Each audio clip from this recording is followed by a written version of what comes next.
Hey everyone, how are my Glow Tarts doing today? I hope everybody's well. All right, guys, so we have now all 4 palettes revealed for the Yes Oh Yes June box. Now they are all More Cosmetics palettes, and it is part of the Dream Series palettes. They are 18 pan palettes, and they have already revealed all 4 of them.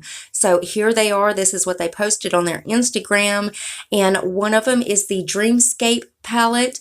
One of them is the Daydreams palette, which that was the first one that they revealed. And then we have the Wanderlust palette. And then last but certainly not least, the Stargazing palette. I think they are all gorgeous. Now, these are all 4 palettes that are new to More Cosmetics. Absolutely beautiful palettes. And you will be getting one of these in your June Yes Oh Yes box. And also we have the value for the June box. I believe it is like $93. Wait.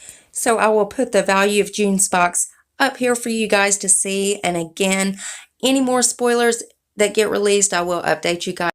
Also, if you guys have not tried Yes Oh Yes, I do have a code for you. It is Self-Taught Beauty in all caps. Make sure you use that and it'll give you 10% off of your first box. So always make sure your bell is on. That way you are updated of every video I upload. You do not want to miss any spoilers. Also, rate the video. Give it a thumbs up if you liked it. Give it a thumbs down if you didn't. That shows me which videos you are enjoying and which ones I need to change up. And also, one more tiny favor before you guys go. Go ahead and hit that subscribe button and join my Glow Tart family. We would love to have you. And I love you guys so much, and I will see you in the next one. Bye, guys.